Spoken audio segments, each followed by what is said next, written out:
داستان تولد یک امپراتوری است، داستانی از ناگفته های یک تمدن، داستان اراده مردی که جهان همانند او به خود ندید، پادشاهی که شکوه جهانگشایی و روح بزرگ انسانیش از او شخصیتی بیمانند و دست نیافتنی آفرید. بیش از 2500 سال از سلسله هخامنشیان می‌گذرد.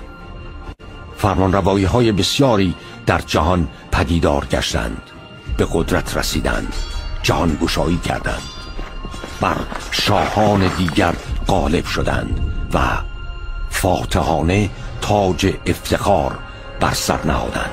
اما شمار اندکی توانستند همپایه هخامنشیان تاریخ را به احترام وادارند.